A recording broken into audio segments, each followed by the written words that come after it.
அனைத்து மாணவ செல்வங்களுக்கும் காலை வணக்கங்கள் உரித்தாகட்டும்.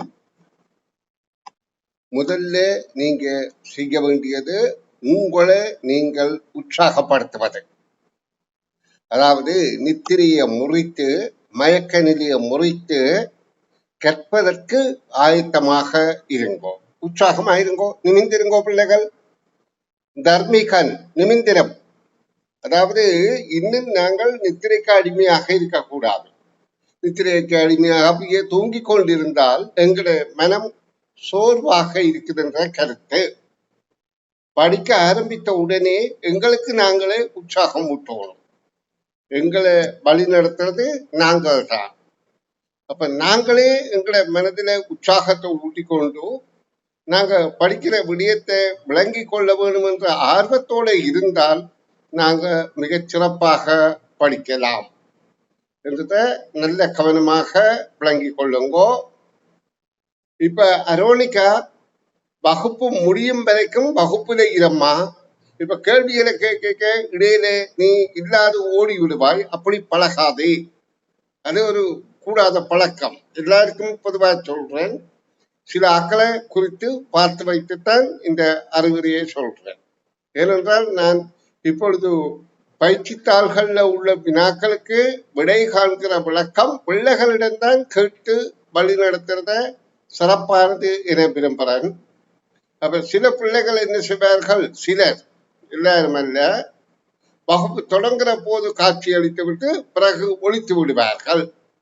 அப்படி அந்த இடையில முறிக்கிற பழக்கம் இருந்தால் உங்களோட பரீட்சை தாளிலையும் அதே நிலைப்பாடுதான் இருக்கும்.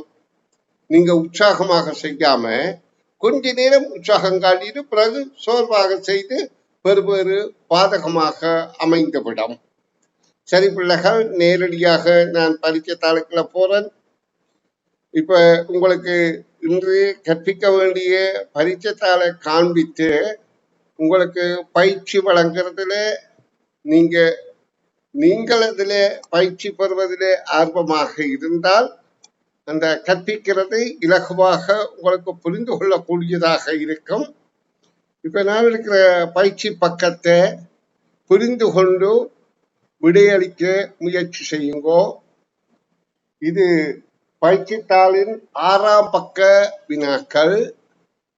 இப்ப 6ஆம் பக்க வினாவில 27வது வினாவுக்குரிய விடை விளக்கத்தை அரோனிகா சொல்லம்மா பார்ப்போம்.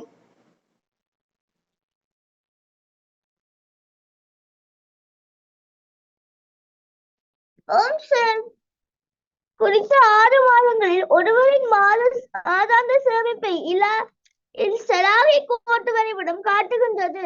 அதன்படி எவ்விரு மாதங்களில் அவரின் ஏனைய செலவுகள் அதிகரித்தும் அதேபோல் ஏனைய செலவுகள் குறைந்தும்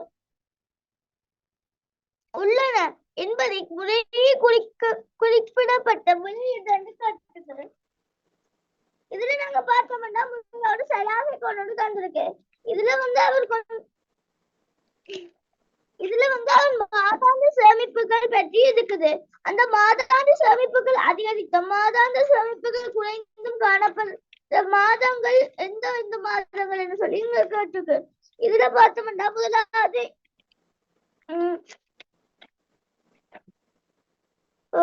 தை மாதத்துல வந்து அவர் 3000 ரூபாய் சேமிச்சிருக்கிறார். மாசி மாதத்துல வந்து 4000 ரூபாய், பங்குனி மாதத்துல வந்து 5000 ரூபாய் சேமிச்சிருக்கிறார். சித்திரை மாதத்துல 3000 ரூபாய், வைகாசி மாதத்துல 4000 ரூபாய், ஆனி மாதத்துல அவர் வந்து 3000 ரூபாய் சேமிச்சிருக்கிறார். இதுல வந்து ஏனைய செலவுகள் அதிகரித்தும் செலவுகள் அதிகரிக்கிறன்னா அவர் வந்து சேமிப்பு வந்து குறையும். சேமிப்பு குறைந்த மாதத்தையும் சேமிப்பு கூடிய மாதத்தையும் தான் இந்த விடைக்கு. சேமிப்பு குறைந்த மாதம் வந்து சித்திரை மாதம், அதுக்கு பிறகு தை மாதம், தை மாதத்துக்கு பிறகு மாசி மாதம். இவ்வளவு வந்து குறைந்து செல்றது. அதுக்கு பிறகு கூடிய மாதம் வந்து பங்குனி மாதத்துலதான் ஏனைய செலவுகள் குறைஞ்சு சேமிப்பு வந்து அதிகரிச்சிருக்குது. அப்ப 2வது விடை சார். வெரி குட், கெட்டிக்காரி, வாழ்த்துக்கள். அதாவது இங்கே தகவல்கள் சலாகை கோட்டு வரைப்பில தரப்பட்டிருக்கு. இப்ப தகவல்களை வெளிப்படுத்துறதுக்கு அட்டவணைகள், வட்ட வரைப்புகள், சலாகை கோட்டு வரைப்புகள், புள்ளிக்கோட்டு வரைப்புகள் என பல வகையில வெளிப்படுத்தலாம். இப்ப ஒரு தகவலை வெளிப்படுத்த இலகுவான குறியீட்டு முறை, இது ஒரு குறியீட்டு முறையில இலகுவாக தகவல் வெளிப்படுத்த உகந்த ஒரு முறைதான் சலாகை கோட்டு வரைப்பு. இந்த சலாகை கோட்டு வரைவில் நீங்கள் பார்த்தா தெரியுது, கீழே தொடர்ச்சியாக 6 மாதங்கள் பெயர்கள் இடப்பட்டிருக்கு.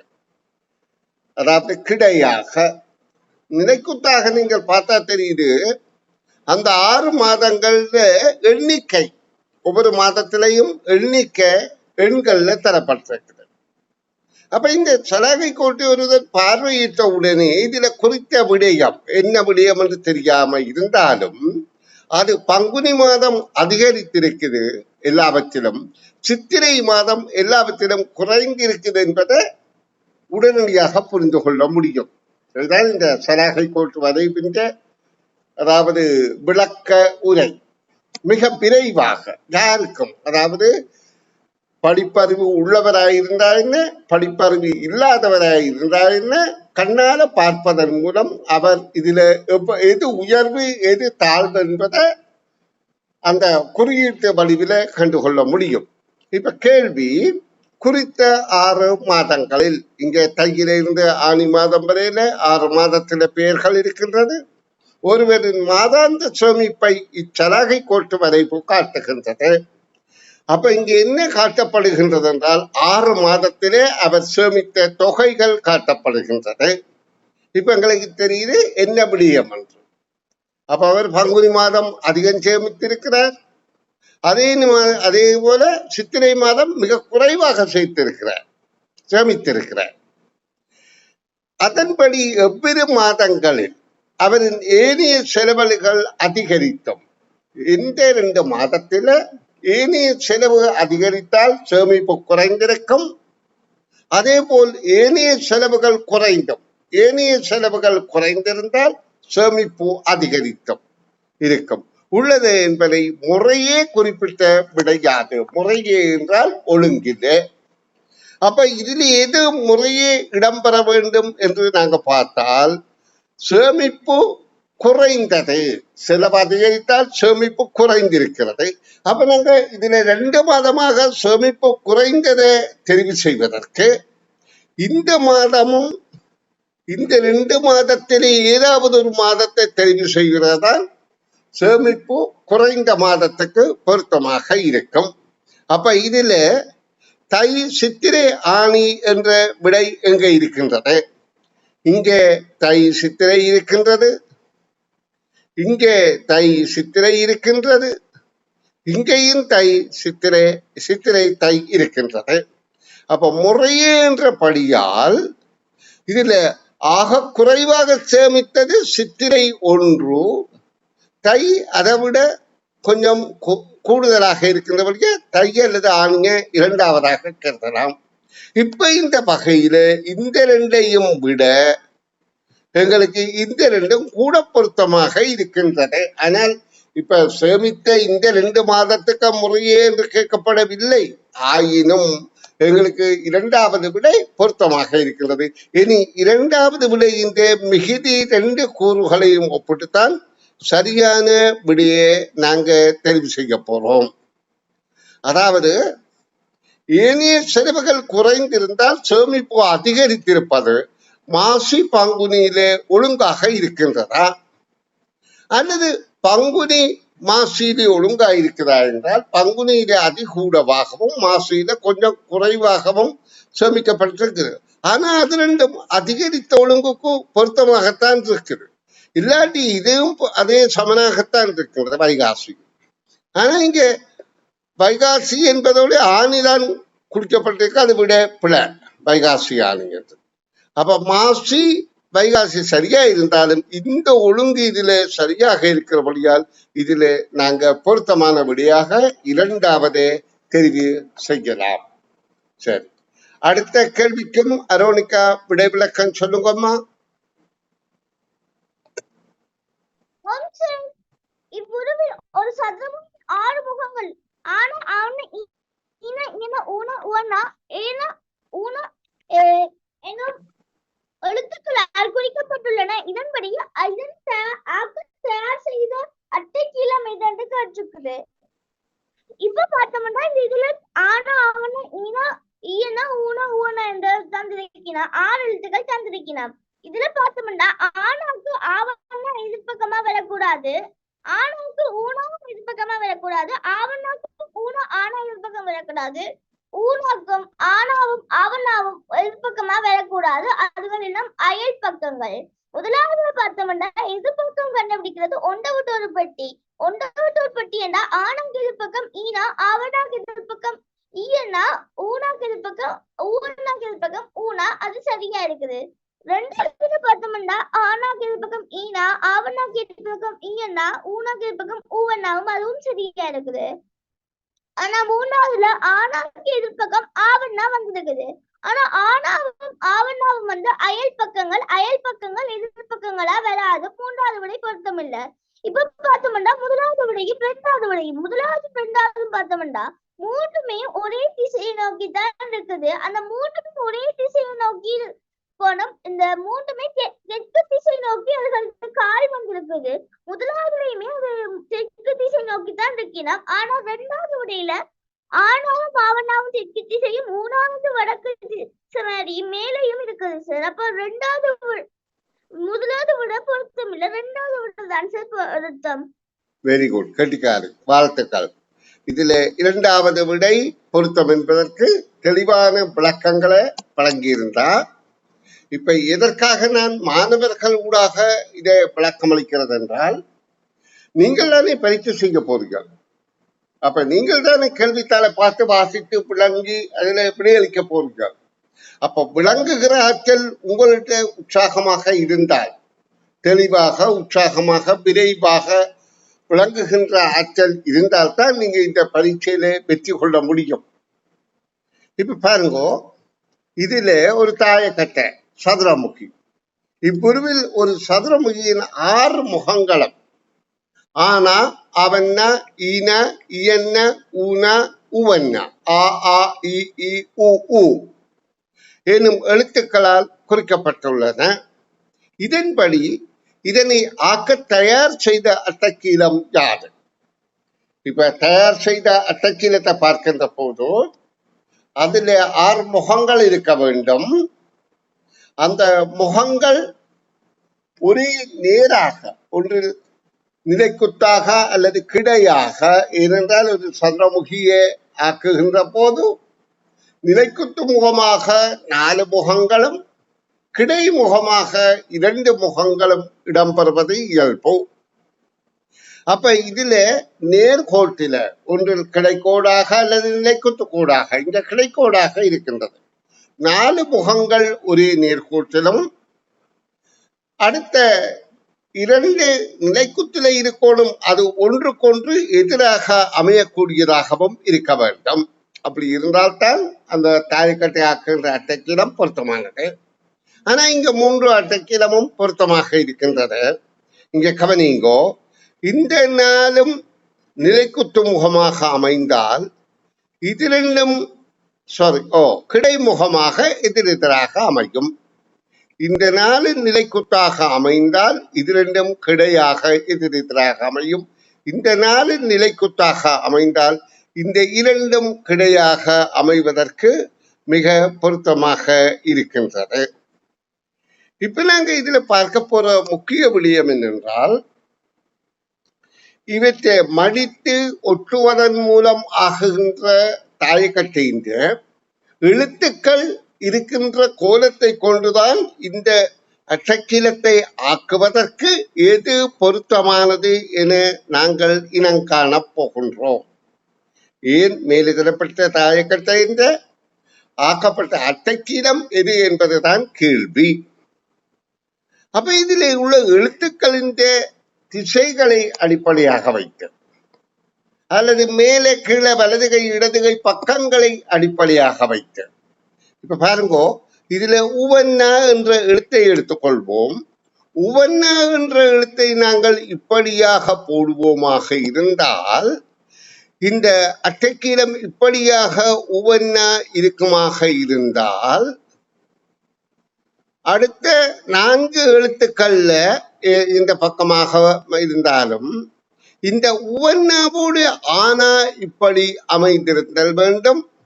ஆவன்னா உவன்னாவின் அதாவது இந்த பக்கமாக அமைந்திருக்கின்றபடியால் ஆவன்னா அதாவது தாயக்கட்டையில உவன்னா நாங்க முதலாவதை பார்ப்போமே, உவன்னா இப்படி அமைந்திருந்தால் ஆவன்னா என்பது இப்படி அமைந்திருக்க முடியாது. பாருங்க, உவன்னாவுக்கு நேரே இப்படி இதுலயே ஆவன்னா இருக்கிற மாதிரி தெரியுது. இது போல அங்க ஆனாதான் இருக்கு. அப்படி அப்ப ஆவன்னா எங்கே அமைந்திருத்தல் வேண்டும்? உவன்னாவின் கீழ்ப்பக்கமாக அமைந்திருக்க வேண்டும். இப்ப உவன்னா என்ற எழுத்துல நாங்க இது மேல் பக்கம், இது கீழ்ப்பக்கம், அதன் வலது பக்கம் இது, இடது பக்கம் இது என கருதலாம். அல்லது வடக்கு, கிழக்கு, தெற்கு, மேற்கு என கருதி பார்த்தால் இந்த முதலாவது பொருத்தமில்லாமல் இருக்கின்றது. இந்த உவன்னாவின் ஆனா என்பது எவ்வாறு அமைகின்றது என்று இங்க பார்க்கிறோம். இதை மடிக்கின்ற போது ஆனா அமைகின்றது. உவன்னாவின் பக்கமாக ஆனா அமைந்திருக்கு. அப்ப இது பொருத்தமாக இருக்கின்றது. இனி ஆனாவன்னா அமைந்திருக்கிற தோற்றமும் பொருத்தமாக இருக்கின்றது. அப்ப இதை கொண்டுதான் நாங்க இதை பொருத்தமானது என்று கண்டுபிடித்தோம். இப்ப இந்த உவன்னாவோடு ஆனா அமைந்திருப்பது இது பாருங்கோ, இது முதல் நிலையோட இதை பாருங்கோ, இங்க ஆனா இப்படி இருக்கின்றது, இங்க ஆனா மாற்ற மாறி இருக்கின்றது. அப்ப இதுவும் பொருந்தாமை இருக்கின்றது. ஆகவே இது கற்புல நாற்றலால திசைகளை அடிப்படையாக அல்லது பக்கங்களை அடிப்படையாக வைத்து 2வது விடை பொருத்தம் என கண்டுகொண்டோம்.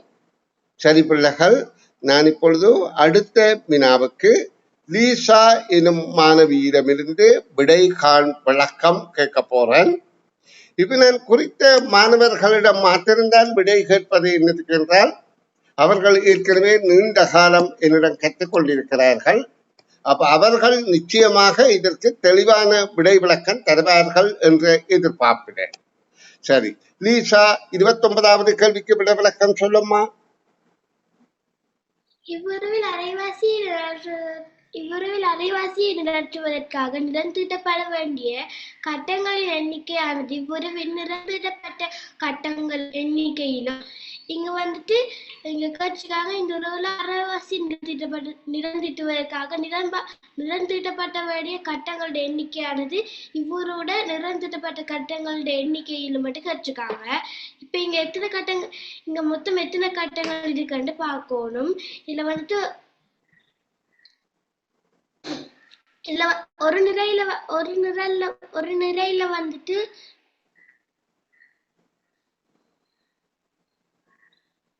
8 இருக்குது. அப்படி பாட்டி 4 நிறை இருக்கு. அப்ப 8 4 32. அப்ப இங்க மொத்தமா 32 இருக்குது. அதுல வந்துட்டு எத்தனைக்கு நிறந்துட்டிக்குன்னு பார்க்கணும். இதுல வந்துட்டு 1 2 3 4 5 8க்கு நிறந்துட்டிருக்காங்க. இதுல வந்துட்டு 8க்கு நிறந்துட்டு இருக்காங்க. எங்க கேட்சுக்கு ஒரு அரைவாசியை நிறைவேற்றுவதற்கு 32 நாங்க 2 பிரிக்கணும். இப்ப அதுல அரைவாசி வரும். 32 அரைவாசி எத்தனையம்மா? 32 2 பிரிச்சு மட்டும் 16. அப்ப இதுக்கு நாங்க வந்துட்டு 16 கட்டங்களை நிறந்திட்டப்படணும். 16 கட்டங்களை நிறந்திட்டோணும். இங்க இங்க மொத்தமா நாங்க வந்துட்டு இந்த நிறந்திட்டப்பட்டிருக்கிற கட்டங்களோட எண்ணிக்கை 8. அப்ப 16 இப்ப இங்க கேட்டிருக்கு இவ்வுருவில் நிறந்திட்டப்பட்ட கட்டங்களின் எண்ணிக்கையிலும் அப்ப 16 வந்துட்டு 8 விட கூட. அப்ப அதிகமாகும் விடை முதலாவது. அப்ப எது விடை? முதலாவது விடை சார். முதலாவது விடையா? ஓம் மிக சார். தவறான விடை. இப்ப இந்த உருவை கண்ணால பார்த்து இந்த உருவில நிலத்தப்பட்ட பிரதேசங்களை எண்ணி இந்த உருவின் அரைவாசி எண்ணிக்கையை தெரிவு செய்து அது நிலத்தப்பட்டதை போன்ற எவ்வளவு பாகமாக இருக்க வேண்டும் என்பதுதான் எண்ணிக்கையாக இருக்க வேண்டும் என்றுதான் கேள்வி. அப்ப கேள்வியை வாசித்து விளங்கி அந்த வடிவத்தில் இருக்கின்ற அடையாளங்களை கருத்தில் கொண்டு கவனமாக விடையளிக்க வேண்டும். இந்த கவனிங்கோ, இந்த உருவிலே அவன் முதல் சொன்னது போல எத்தனை நிறை இருக்குது என்று பார்த்தால் 4 நிரைகள் இருக்கின்றது, 8 நிழல்கள் இருக்கின்றது. அப்ப நாங்க 4 தர 8 எண்ணாங்கு 32 என்பதை கருத்தில் கொள்வோம். அப்ப 32 அரைவாசி நிலத்தப்பட்டிருக்க வேண்டுமா இருந்தால் 2ஆல் வகுத்தால் 16 நிலத்தப்பட்டிருக்க வேண்டும். இப்ப கேள்விக்கு வருவோம். இவ்விருவில் அரைவாசியை நிலத்துவதற்கு, அதாவது 16 கட்டங்களை நிலத்துவதற்கு நிறந்தீட்டப்பட வேண்டிய கட்டங்களின் எண்ணிக்கை, இதுல நிறம் தீட்டப்பட்டிருக்கின்றது. இன்னும் நிறம் தீட்டப்பட வேண்டிய கட்டங்களின் எண்ணிக்கையானது இவ்விருவின் நிறம் தீட்டப்பட்ட கட்டங்களின் எண்ணிக்கையிலும். அப்ப நிறம் தீட்டப்பட்ட கட்டங்களின் எண்ணிக்கையை எண்ண வேண்டும். அதோடு ஒப்பிட்டு பார்க்கணும் இன்னும் நிறம் தீட்டப்பட வேண்டிய கட்டங்களின் எண்ணிக்கை. இப்ப நிறந்தீட்டப்பட்ட கட்டங்களின் எண்ணிக்கையை நாங்கள் எண்ணி பார்த்தால் 1, 2, 3, 4, 5, 6, 7, 8.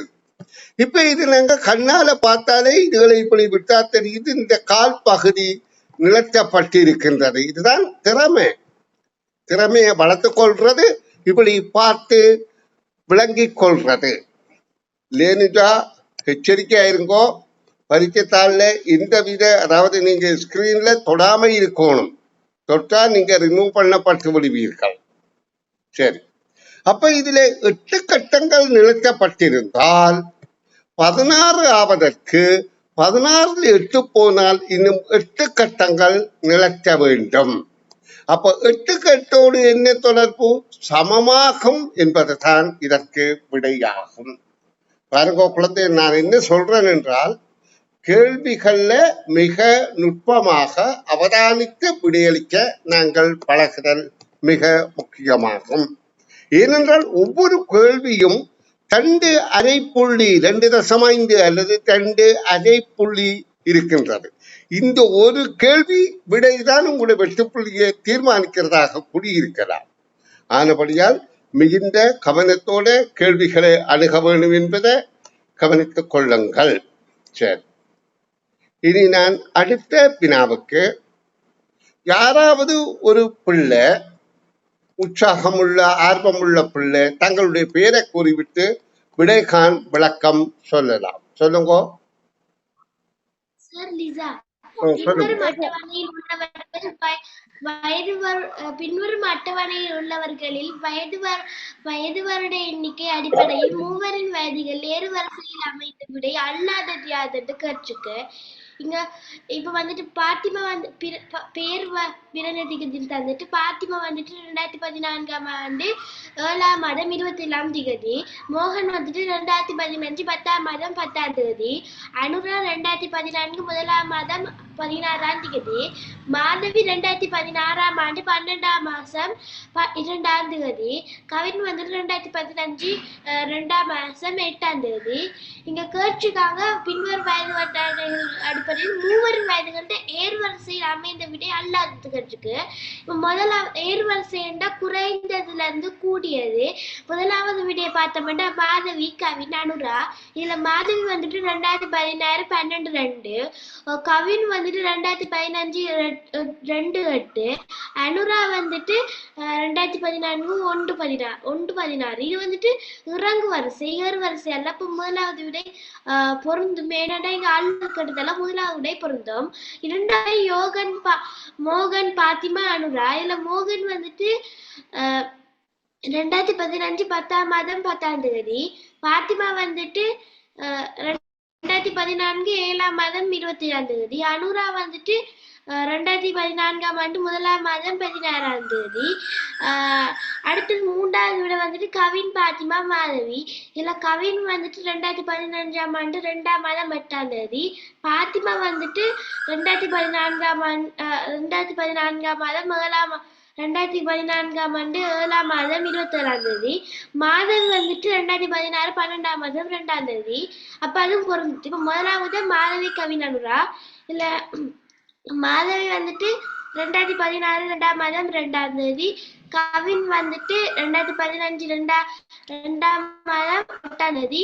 அனுரா வந்துட்டு 2014 முதல் மாதம் 16ஆம் தேதி. இப்ப இங்க இதுக்கான விட முதலாவது. ஏனென்றா எங்க கேட்சுக்கு ஏறு வரிசையில் அமைந்த விட அல்லாததுதான். அப்ப முதலாவது வந்துட்டு ஏறு வரிசையில் அமையல. அப்ப முதலாவது விடை. முதலாவது ஏறு வரிசையில் அமையவில்லையா? நீங்க தவறாக விடையளிக்கிறீர்கள் பிள்ளைகள். பாருங்கோ, ஒரு தகவலை பார்த்து நல்ல தெளிவாக விளக்கம் சொல்றீர்கள், ஆனால் தவறான விடையை தெரிவு செய்கிறீர்கள். இங்க பாருங்கோ, மாதவி 2016 பிறந்திருக்கிறா, கவின் 2015 பிறந்திருக்கிறான், அனுரா 2014 பிறந்திருக்கிறான். அப்ப அந்த தகவல் ஒழுங்கமைப்பு சரியாகத்தான் இருக்கின்றது. இங்க கேட்கப்பட்டது விடை அல்லாதது. ஆனபடியால் முதலாவது விடை என்பது பிழையான தகவல். இப்ப நான் விளக்கம் தருகிறேன், நல்லா கவனிங்கோ. இந்த அட்டவணையில உள்ளவர்களை ஒரு சின்ன விஷயம்தான், நாங்க அவதானிக்கிற ஆற்றலையும் வெளியளிக்கிற திறமையிலேயும் தான் எங்களுக்கு புள்ளிகள் கிடைக்கும். இப்ப பாருங்கோ, இதுல 6 பெயர்கள் தந்திருக்குது. அவர்கள் பிறந்த திகதிகள், மாதம், வருடம் தான் வித்தியாசமாக இருக்குது. அப்ப என்ன கேட்கப்படுது? அட்டவணையில் உள்ளவர்களின் வயது அடிப்படையில் மூவரின் வயதுகள் ஏறு வரிசையில் அமைந்த விடை அல்லாதது என்று கேட்டிருக்கு. அப்ப யாராவது 3 பிள்ளைகளின் பெயர்கள், இங்க எல்லா விடைகளும் 3 பிள்ளைகளைத்தான் குறித்திருக்கு. இந்த 3 பிள்ளைகள் இங்க பாருங்க, 3 பிள்ளைகள்லாம் எல்லாத்திலையும் குறிக்கப்பட்டிருக்கு. அப்ப அதுல பிரச்சனை இல்லை. 3 பிள்ளைகளின் வயதுகள் ஏறு வரிசை. ஏறு வரிசை என்றால் என்ன? குறைந்ததில இருந்து கூடினது. குறைந்த வயது உள்ளவர் முதலாவதாக வரணும், அடுத்தது ஏறு வரிசை என்றால் மேலே ஏறுற மாதிரி அடுத்து வரணும், அடுத்து இப்படி வரணும். அப்ப 3 பேற்ற பெயர்களும் இவ்வாறு ஏறு வரிசையில் அமைந்த விடை அல்லாதது. நல்லா கவனித்துக் கொள்ளுவோம். அப்படி இருக்கிற விடை பொருத்தமான விடை, அதை எடுக்கக்கூடாது. அப்படி ஏறு வரிசை இல்லாம இருக்கிற விடையைத்தான் நாங்கள் தெரிவு செய்ய வேண்டும். அப்ப இப்ப நாங்க இதுல கவனிக்க போறோம். முதலாவது விடையில மாதவி எப்ப பிறந்திருக்கிறார்?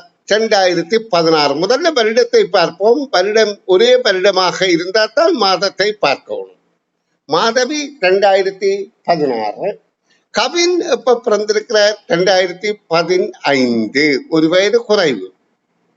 2016 பிறந்தவர் இளையவராக இருப்பார். 2015 பிறந்தவர் மூத்தவராக இருப்பார். அப்ப இதுல ஏறு வரிசை சரியா இருக்குது, விளங்குதா? அடுத்தது அனுரா எப்ப பிறந்திருக்கிற? 2014. அப்ப பாருங்க, குறைந்ததுல இருந்து கூடினது ஒழுங்காக இருக்கின்றது. அப்ப ஆக குறைவானது மாதவி. மாதவியை விட ஒரு வருடம் மூத்தவர் கவின். கவினை விட ஒரு வருடம் மூத்தவர் அனுரா. அப்ப ஏறு வரிசையில் அமைந்த விட இது பொருத்தமானது. ஆனா விடையாக அல்லாததைத்தான் நாங்க தெரிவு செய்வோம். அடுத்ததை பார்ப்போமா? இந்த அடுத்த விடையே 2வது மோகன் 2015. பாத்திமா 2016. சாரி 14.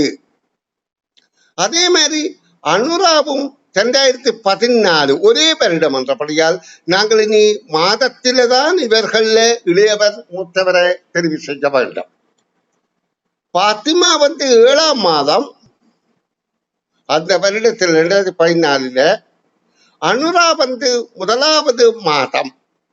அப்ப உங்களுக்கு தெரியுது எது முதல்ல வார மாதம் 1ஆம் மாதம், எது பிந்தி வார மாதம் 7ஆம் மாதம். அப்ப 7ஆம் மாதம் பிறந்தவர், அதாவது 1ஆம் மாதத்துக்கு பிறகுதான் பிறந்திருக்கிறார். அப்ப அவர் இளையவராக இருப்பார். மூத்தவராக இருப்பது அனுரா. அப்ப அந்த விடையும் பொருத்தமாக இருக்கின்றது. அப்ப அதை நாங்கள் விடையாக ஏற்றுக்கொள்ள முடியாது. அப்ப இப்ப நாங்க 3வது விடை அல்லாதது, பொருத்தம் இல்லாம இருக்கிற விடையை ஒன்று பார்ப்போம். இப்ப கவின் இங்கே 2015 பிறந்திருக்கிறார். பாத்திமா என்ற பிள்ளை 2014 பிறந்திருக்கு. வருஷங்களை ஒப்பிட்டு பாருங்க. அடுத்ததா மாதவி என்பது 2016. இங்க பாருங்க, ஒன்றுக்கொன்று வித்தியாசமாக இருக்குது. இது ஒழுங்கிலே இருந்திருந்தால் பொருத்தமாக இருந்திருக்கும். அப்ப இந்த விடைதான் அல்லாதது என்பது பொருத்தமான விடை. சரி, இனி இந்த பக்கத்துல உள்ள இறுதி வினாவுக்கு யாராவது ஒரு பிள்ளை மிக விரைவாக விட சொல்லுங்க. சிவா, ஓர் உரு ஏனைய இரு உருக்களில் இருந்தும் வேறுபடுகின்றது. வேறுபடும் உருவை தெரிவு செய்க. முதலாவது ஏல 8 முக்கோணிகள் இருக்கு, பில 5 முக்கோணிகள் இருக்கு, சில 8 முக்கோணிகள் இருக்கு, ஏலையும் சிலையும் 8 முக்கோணிகள் இருக்கு, பில 5 முக்கோணிகள் இருக்கு. வேறுபடு உருவை தெரிவு செய்யணும் கேட்டீங்க. அப்ப பி இல்ல, இங்க நாங்க உள்ள முக்கோணிகளின் எண்ணிக்கையை பார்க்க வேண்டும். இதுல இந்த பெறக்கூடிய முக்கோணிகளின் எண்ணிக்கையை பார்க்க வேண்டும். இதுல உள்ள முக்கோணிகள் இதுல 1, 2, 3, 4, 5, 6 எனவும், இதுல உள்ளது 1, 2, 3, 4 எனவும் பெறக்கூடியதா. இங்க இதுல உள்ளது 1, 2, 3, 4 என உள்ளதும் இதுல பெறக்கூடியது 8ஆக இருக்கும். அப்ப ஒன்றுக்கொன்று வித்தியாசமாக இருக்கின்றது பெறக்கூடிய எண்ணிக்கையை பார்த்தால். அப்ப உள்ளதுன்னு பார்த்தே இது ரெண்டும் ஒரே அளவாக இருக்கின்றது. அப்ப இதுல வேறுபடுவது இந்த ஒன்றுதான். இதை நாங்கள் இன்னும் உள்ளால பிரித்தா கூடி இன்னும் 6 மேலதிக முக்கோணிகள் வரலாம். அதை பற்றி கவலை இல்லை. நாங்கள் உள்ளதை மட்டும்தான் பார்க்கிறோம், பெறக்கூடியதை அல்ல. ஆகவே ஏ என்ற விடை பொருத்தமாக இருக்கின்றது.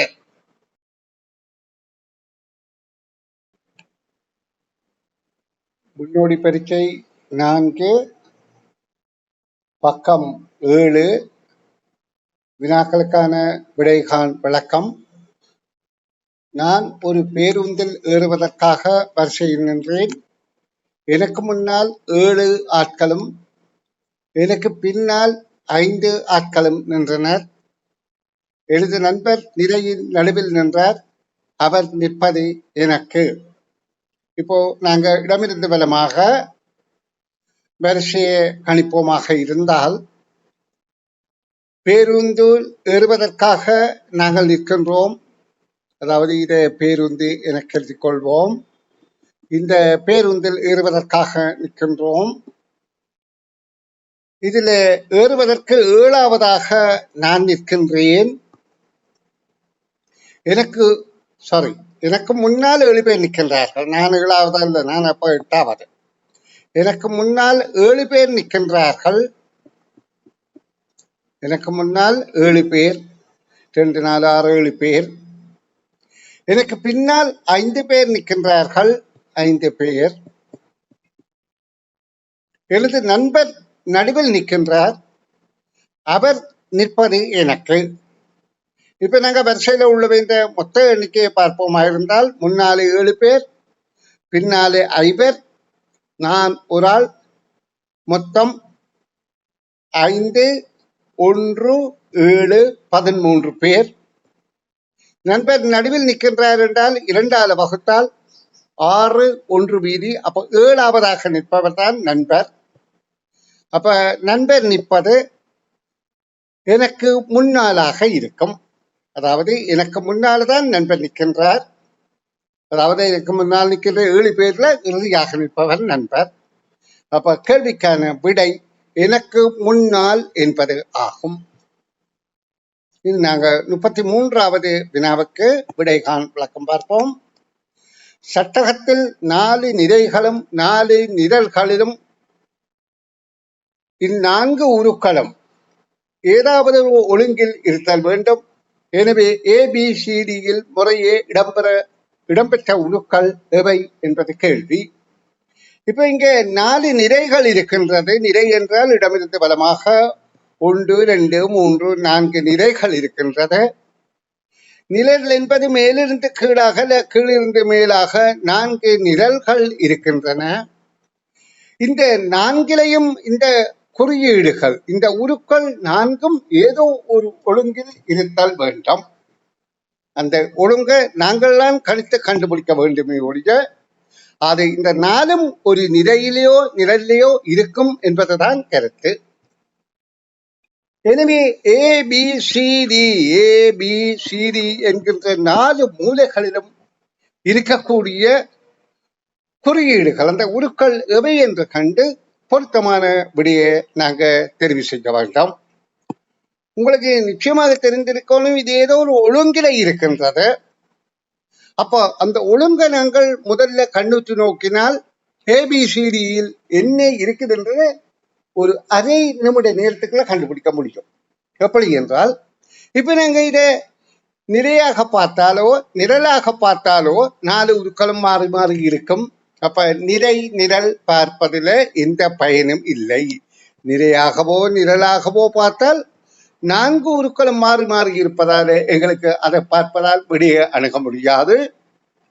இப்ப நாங்க குறுக்கு திசையில வடகிழக்கு தென்மேற்கு என்ற திசையில பார்த்தாலும் எங்களுக்கு புரிந்து கொள்ள முடியதில்லை.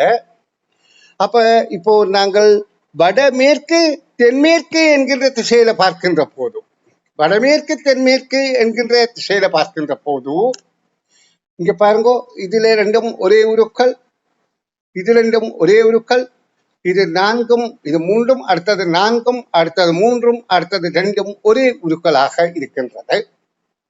அப்ப எங்களுக்கு இப்ப ADயில் என்ன பெற வேண்டும் என்பது தெளிவாகின்றது. வட்டத்துக்குள் வட்டம். அப்ப முதலும் இறுதியும் வட்டமாக இருப்பது இது சரி, இது பிழை, இது சரியானபடியா, இது பொருந்தாது. இது 2ம் வட்டமாக இருக்கின்றது, பொருந்தும், ஆனா இதுவும் பொருந்தாது. அப்ப இதுல அடுத்த வரிசைகள் சரியா என்று பார்த்தால், அதாவது சியும், அதாவது AB சரி, பியும் சியும் சரியா என்று பார்த்தால், பி என்கின்ற இடத்தில இந்த உரு பொருத்தமாய் இருக்கிறார் என்று நாங்கள் பார்ப்போமாக இருந்தால், அதாவது வரிசையில பார்க்கின்ற போது ஏயில வட்டத்துக்கு வட்டம் இருந்தால் இதுல வராதது வட்டத்துக்கு முக்கோணம் பொருத்தமாக இருக்கின்றது. சீல முக்கோணத்துக்கு வட்டம் பொருத்தமா என்று பார்த்தால் இது வட்டத்துக்கு வட்டம் என்றால் இதுவும் பொருத்தமாக இருக்கின்றது. ஆகவே 2வது விடை மிக மிக பொருத்தமானது. இனி நாங்கள் 34வது வினாவை பார்வையிடுவோம். ABC சமமான 3 பாத்திரங்கள் உள்ளன. அவற்றில் AB பாத்திரங்களில் சமமான அளவு நீர் உள்ளன. C பாத்திரம் காலியாக உள்ளது. 3 பாத்திரங்களிலும் சம அளவான நீர் உள்ளவாறு ஆக்குவதற்கு செய்ய உகந்தது யாது? இப்ப எங்களுக்கு சொல்லப்படுகின்றது, ஏயிலும் பியிலும் AB என்றதுல சம அளவில் நீர் இருக்கின்றது, ஒரே அளவு. இது வெற்று பாத்திரம். இவை 3ம் சமனாவதற்கு நாங்கள் என்ன செய்ய வேண்டும் என்று கேட்கப்படுகின்றது. இப்ப நாங்கள் இதுல முதல் விடிய பார்த்தால், AB ஆகிய 2 பாத்திரங்களிலும் உள்ளவற்றில் முறைய 1/3 பங்கை C பாத்திரத்தில் இடுதல் வேண்டும். அப்ப இத 3 பாகங்களாக பிரித்து, 3 சமனான பாகமாக பிரித்து, இந்த 3ல் 1 இதுல விட வேணும். அடுத்ததிலையும் 3 சமமான பாகங்களாக பிரித்து இந்த 3ல் 1ஐயும் இருக்க விடுதல் வேண்டும். இப்ப இந்த முழுமையில 3ல் 1 போனால் இதுல இப்ப 3ல் 2 இருக்கின்றது. இந்த முழுமையில 3ல் 1 போனால் இங்கேயும் 3ல் 2 இருக்கின்றது. இப்ப இங்க 3ல் 1 3ல் 1ஆக சேர்ந்த 2ம் சேர்ந்தாலும் 3ல் 2ஆக இருக்கின்றது. ஆகவே உகந்த முறை 1வது முறை என்பது தெளிவாகின்றது. இனி நாங்கள் அடுத்த வினாவுக்கு விடை காணும் விளக்கத்தில் ஈடுபடுவோம். மாணவர்களுக்கு அதாவது என்னால் கூறக்கூடிய ஆலோசனை என்னென்றால், எவ்வளவுக்கு வினாவை ஆழமாக வாசித்து நுட்பமாக புரிந்து விடைகான் விளக்கம் தெளிவு பெறுகின்றீர்களோ அவ்வளவுக்கு உங்களுக்கு அரச பரீட்சையில சிறந்த பெறுபேறு கிடைக்கும். இது கற்றல், இது கற்பித்தல். அப்ப இங்க இதை விட வேற சூக்ஷ்மமான இலக்கு வழிகளை நான் விரும்பவில்லை. கற்கிற பிள்ளை, ஆர்வமுள்ள பிள்ளை கொஞ்சம் சிரமம் எடுத்து கற்கத்தான் வேண்டும், விளங்கிக் கொள்ளத்தான் வேண்டும். விளங்கினால்தான் சிறந்த பெறுபேறு கிடைக்கும். சரி, இனி 35வது வினாவுக்கு போவோம். ஒரு வரிசையில் 23 மாணவர்கள் இருந்தார்கள். முதலில் 5 ஆண் பிள்ளைகளும், முதல்ல 5 ஆண் பிள்ளைகளும், ஆண் என்பதை நான் இப்படியாக குறிக்கிறேன். முதலில் 5 ஆண் பிள்ளைகளும், தொடர்ச்சியாக பெண் ஆண் பெண் ஆண். அப்ப பெண் என்பதை இப்படி குறிக்கிறேன், அடுத்த ஆண் என்பது இப்படியாக இருக்கட்டும். ஆண் பெண் எனவும் பெண் ஆண் எனவும் மாறி மாறி ஒழுங்கில் இருக்கின்றார்கள். வரிசையின் இறுதியிலும் 5 ஆண்கள் இருக்கிறார்கள். வரிசையின் இறுதியிலையும் 5 ஆண்கள் இருக்கின்றார்கள்.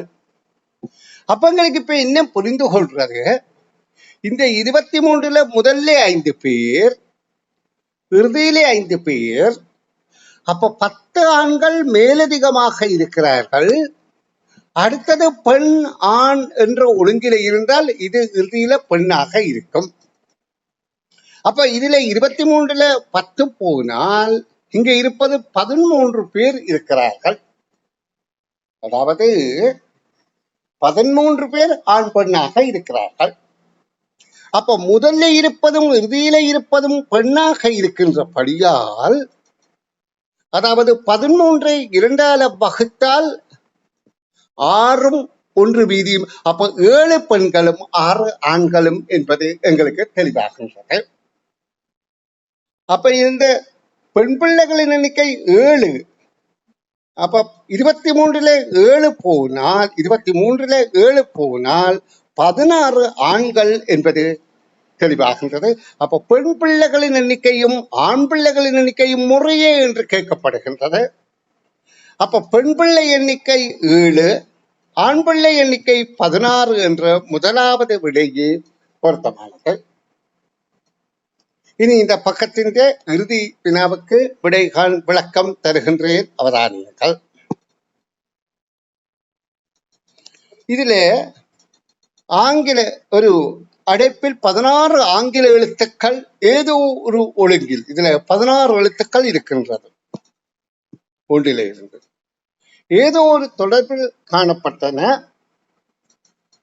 உரோமன் 1லிருந்து 5 வரை எனும் 5 இடங்களிலும் காணத்தக்க எழுத்துக்களின் ஒழுங்கு வரிசை யாது, ஒழுங்கு யாது? அப்ப இதுல நாங்கள் இடைக்கிலே முதலாவது 1, 2, 3, 4, 5 என்கின்ற இடத்துல வருகின்ற உரோம எண்களை கண்டுபிடிக்கிறதுக்கு இதுக்குள்ளே ஏதோ ஒரு ஒழுங்கு இருத்தல் வேண்டும். எழுத்துக்கள் ஏதோ ஒரு தொடர்பில் காணப்பட்டன, அந்த தொடர்பு ஒழுங்கை கண்டு அறிய வேண்டும். அப்ப அதை கண்டறிவதற்கு நாங்கள் என்ன செய்ய வேணும்? இப்ப ஏ முதலாவது என்னன்னு தெரியாது, 1 கே என்று இருக்குது, 3 ஆர், 4 சி, 5 என்னென்று தெரியாது, 6 ஏ, 7 ஆர். அப்ப இந்த 6 என்றது இந்த 2க்கும் தொடர்பு இருக்கின்றது. 3ஆவதாகவும் 6 வருகின்றது, 7ஆவதாகவும் 6 வருகின்றது. அப்ப 3க்கும் 7க்கும் இடையில 4 வித்தியாசம். அப்ப 11ஆவதாக 6 வருதான்னு பார்த்தால் 8, 9, 10, 11ம் 6ஆக இருக்கணும். ஏன் 7ஓட 4 கூட்டினா 11, 11ஓட 4 கூட்டினா 15ம் 6ஆக இருக்கணும். அதாவது இங்க 16 எழுத்து இருக்கிறபடியா இங்க 15ம் 6ஆகத்தான் இருக்கின்றது. இது 16ஆவது எழுத்து. அப்ப 6க்கும் முன்னுக்கு இருக்கிறது சி. அப்ப இதுல 6க்கு பிறகு சி இருக்கின்றது. அப்ப இங்க 6க்கு பிறகு சி இருக்கின்றது, இங்கேயும் 6க்கு பிறகு சி இருக்கும் என்பது எங்களுக்கு வெளிப்படையாகிவிட்டது. இப்ப இதுல 6க்கு முதல் உள்ள எழுத்தை பார்ப்போமாக இருந்தால் ஏ என்பது வெளிப்படையாகின்றது. 6க்கு முதல் ஏ. ஆறுக்கு முதல் ஏ. அப்ப ஆறுக்கு முதல் ஏ என்பது வெளிப்படையாகிவிட்டது. இப்ப எங்களுக்கு இதை கொண்டு தெரிகின்றது, இந்த வெற்றிடமான ரோமனன் 1 ஏ, இறுதி 5 ஏ. அப்ப இறுதியும் முதலும் ஏ ஆக இருக்கின்ற விட இது. அப்ப கே சி ஆறும் பொருத்தமாக இருக்கின்றது. ஆகவே 3வது விடை மிக பொருத்தமாக இருக்கின்றது. இது உற்று நோக்கி தொடர்பை கண்டு விடையணுக வேண்டும். இப்படி ஒரு பயிற்சியை நாங்கள் மேற்கொண்டு தெளிவு பெற்றோமாக இருந்தால் அரச வரிக்கையிலே எப்படி வினாவப்பட்டாலும் நாங்கள் விடைய காண முடியும் என்பதுதான் தெளிவான விளக்கம். நன்று. 4வது பரீட்சைத்தாளின் இறுதி பக்க 8வது பக்க 37வது வினாவுக்கு விடை காணும் விளக்கம். 4வது நிலையில் வருவது எது? இங்கே வினாவில 5 உருக்கள் தருவதற்கு ஒரு உரு கேள்விக்குறியோடு இருக்கின்றது. ஒவ்வொன்றுக்கும் இடையிலே இருக்கின்ற மாறுபாடுகளின்படி 4வது உருவில் வரக்கூடிய உருவை இந்த 3 எதுவென தெரிவு செய்தல் வேண்டும். அப்ப நாங்கள் அந்த 1வது உருவில இருந்து 2வதுக்கு என்ன மாறுபாடு, 2வதுல இருந்து 3வதுக்கு என்ன மாறுபாடு என்பதை இனங்கண்டு 4வதுக்கு என்ன மாறுபாடு என்பதை உறுதிப்படுத்திய பின்பு அது பொருத்தமானது என்பதை 5வது நிச்சயப்படுத்திக் கொள்ளலாம். இப்ப நாங்க முதல் உருவுக்கும் அடுத்த உருவுக்கும் பார்க்கின்ற போது இது ஒரு வட்டம், கிடைக்கோடு நிலைக்கத்து கோடு 2 சாய் கோடுகளாக சம 8 பாகங்களாக பிரிக்கப்பட்டு அதுல ஒரு பாகம் நிலத்தப்பட்டிருக்கின்றது. அந்த நிலத்தப்பட்ட பாகம் அடுத்த கட்டத்திலே, அதாவது மணிக்கூட்டு முள் அசைகிறதுக்கு எதிர் திசையாக ஒரு கட்டம் நகர்ந்து காணப்படுகின்றது. அப்ப 1வதிலிருந்து 2வதுக்கு இடது கை பக்கமாக இடஞ்சுழியாக ஒரு கட்டம் தாண்டுகின்றது. இப்ப 2வதிலிருந்து 3வதுக்கு வருகின்ற போது 2 கட்டங்கள் தாண்டி, அதாவது இங்கே இருந்தது இது ஒரு கட்டம், இது 2வது கட்டம் தாண்டி நகர்ந்து வந்திருக்கிறது. அப்ப 2 கட்டம் தாண்டி இருக்கின்றது. அப்ப இதன்படி 1, 2 என்ற படியால் அடுத்தது 3 கட்டம் தாண்டினால் 1, 2, 3 என்ற கட்டம் தாண்டி 3வது நிலைக்கப்பட்டிருந்தால் இந்த விடை 1வது விடை பொருத்தமாக இருக்கின்றது. அப்ப இதன்படி இது அடுத்த கட்டத்தில 4 கட்டம் தாண்டி இருக்கான்னு பார்த்தா சரி, 4வதாக இருக்கின்றது. 1, 2, 3, 4வது நகர்ந்திருக்கின்றது. அப்ப இந்த மாறுபாடுகளின்படி 1வது பொருத்தமானது என்ற விடையை நாங்க இனங்கண்டு விட்டோம். இனி அடுத்த வினாவுக்கு செல்வோம். இதுல இவ்விருவில் உள்ள முக்கோணிகளின் எண்ணிக்கை யாது என்று கேட்கப்படுகின்றது. இப்ப நாங்க முக்கோணிகளை இனங்காண ஆரம்பத்திலே சில கருத்துக்களை புரிந்திருக்கிறோம். இதுல இந்த தனி ஒரு முக்கோணத்தை நாங்க பிரித்து பார்ப்போமாக இருந்தால், இந்த முக்கோணத்தில ஒரு கோடு பிரிக்கின்றபடியால் 1, 2, அப்போ 1 சின்னன் மற்ற 1 பெரிது, அப்ப 3 இருக்கின்றது என்பதை நாங்கள் இனங்கண்டு கொண்டோம். அப்போ ஒற்றை முக்கோணிகள் 2 சேர்ந்தது ஒன்றாக மொத்தம் 3 இருக்கின்றது. இந்த வகையில நாங்க இந்த உருவில பார்த்தால் இதுல இப்படி 1 இருக்கின்றது, 2 இருக்கின்றது, 3 இருக்கின்றது, 4 இருக்கின்றது, 5 இருக்கின்றது, 6 இருக்கின்றது, 7 இருக்கின்றது. அந்த வகையில நாங்க ஒவ்வொன்றாக பார்த்தால் கூடி ஒரு முக்கோணம் உள்ளது இதிலே எண்ணி பார்ப்போமாக இருந்தால், ஒவ்வொரு முக்கோணமாக எண்ணுவோமாக இருந்தால் 1, 2, 3, 4, 5, 6, 7, 8, 9, 10, 11, 12, 13, 14 என்றால் எங்களுக்கு இலக்கு வழி இதுதான்.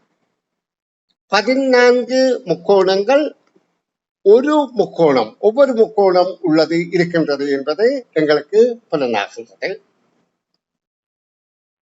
இப்ப 2 உள்ளது எண்ணி பார்க்கின்ற போது இப்ப எங்களுடைய கருத்தின்படி இது 1, இது 2, இது 3, இது 4, இது 5, இது 6, இது 7 என்று கருதினாலும் இங்கே இந்த மறுபக்கமாக பார்க்கின்ற போது இப்படியாக பார்க்கின்ற போது இதிலே 8, மேலே 1 9, 10, 11 1 ஆக காணப்படுகின்றது.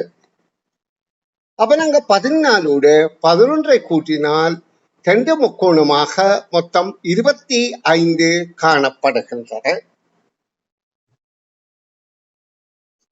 இனி நாங்கள் இதுல 4 சேர்ந்த முக்கோணங்கள் எத்தனை இருக்குது என்று ஆய்வு செய்வோமாக இருந்தால் 4 சேர்ந்த முக்கோணம் 1 2 3 அடுத்தது இதுல 1 2 3 4 என்று பார்த்தோம். இதுல இப்படியாக ஒரு முக்கோணம் இருக்கின்றது, இப்படியாக இருக்கின்றது. அப்ப 4 இருக்கின்றது. இனி இங்கே 1 4 சேர்ந்தது 1 இருக்கின்றது, மொத்தம் 4 இருக்கின்றது. அப்போ மொத்தம் இருக்கப்பட்ட முக்கோணங்களின் எண்ணிக்கை 29 என்ற இரண்டாவது விடை மிக பொருத்தமாக இருக்கின்றது.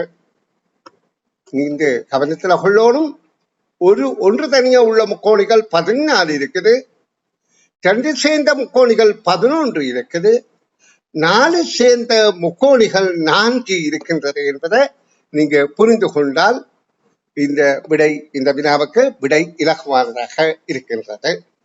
இனி நாங்கள் அடுத்த 39வது வினாவுக்கு விடை காணும் முயற்சியில் ஈடுபடுவோம். இவ்விருவில் உள்ள செவ்வகங்களின் எண்ணிக்கை யாது? அப்ப இதுல ஒவ்வொரு செவ்வகமா பார்த்தா கூடி இங்க நாங்கள் ஒவ்வொரு செவ்வகமா கருதுறதுல போதும் இதுக்கு ஒன்று சேர்ந்து இருக்கிறபடியால் 1 2 3 என கருதுகின்றோம். இனி இதிலே இது 1 இருக்கின்றது 4, இங்கு 1 இருக்கின்றது 5, அதாவது ஒவ்வொன்றாக பார்க்கிறோம். அப்போ ஒவ்வொன்றாக பார்க்கிற கட்டத்துல எங்களுக்கு இதுல 5 முக்கோணங்கள் ஒவ்வொன்றாக இருக்கின்றது. இனி 2 சேர்ந்துள்ள முக்கோணங்களை பார்க்கின்ற போது 2 சேர்ந்து ஒரு செவ்வகமாக உள்ள செவ்வகங்களை கருதுகின்ற போது, அதாவது அடிப்படை கருத்தோட நாங்க இதை அணுக வேண்டும். இதில 1 இங்கே 2, அதாவது கவனமாக அணுகினால்தான் இதுக்கு விடை காண்பது இலக்கு. அப்ப 2 சேர்ந்த செவ்வகங்கள் 2 இருக்கின்றது. இப்ப நாங்க தனிய பெரிய செவ்வகத்தை பார்த்தோம், அதுல 5 இருக்குது. அடுத்ததாக 2 சேர்ந்ததுல 2 இருக்கின்றது. இனி இதுல 4 சேர்ந்தது இருக்கின்றதா என்றால் 4 சேர்ந்த முக்கோணிகளின் எண்ணிக்கையை எண்ணி பார்த்தால் இங்க பாருங்க, இதுல 1 2 3 இருக்கின்றது, 3 சேர்ந்தது, அதாவது 3 சேர்ந்தது 1. இப்படியாக நாங்க இதுல எண்ணி பார்க்க 1 2 3 4 இருக்கின்றது.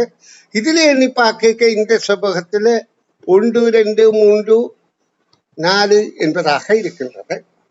இந்த வகையில நாங்கள் அவற்றை இனங்காணுகின்ற போது அதில மொத்தம் 4 இருக்கின்றது. அப்ப 4 சேர்ந்ததுல 4 இருக்கின்றது. இறுதியில நாங்க இந்த பெரிய செவ்வகத்தை ஒன்றாக எடுக்கின்ற போது 12 செவ்வகங்கள் இருக்கின்றது என்பது வெளிப்படையாகின்றது. இனி நான் இறுதி வினாவுக்கு விடை காண் விளக்கம். இந்த பக்கத்தின் இறுதி வினா: ஒரு நீளமான இரும்பு கம்பியை சமனான 3 துண்டுகளாக, ஒரு நீளமான இரும்பு கம்பி, இங்க பாருங்க, இது ஒரு நீளமான இரும்பு கம்பி, இது சமனான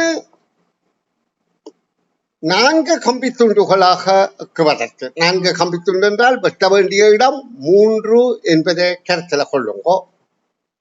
4 என்றால் அதுக்கிடையில 4 தூண்களுக்கு இடையிலே எப்படி 3 இடைவெளிகளோ அதே போல இங்க வெட்டப்படுகின்ற கம்பி இடங்களுக்கு எண்ணிக்கை 3 என்பதாகும். ஒரு துண்டத்துக்கு ஒரு இடைவெளியிலே 2 நிமிடப்படி செலவிட்டால் மொத்தம் 6 நிமிடங்கள் செலவாகின்றது.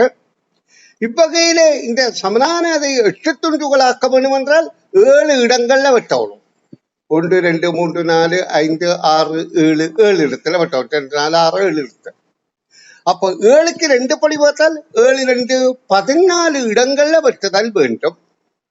14 நிமிடங்கள்.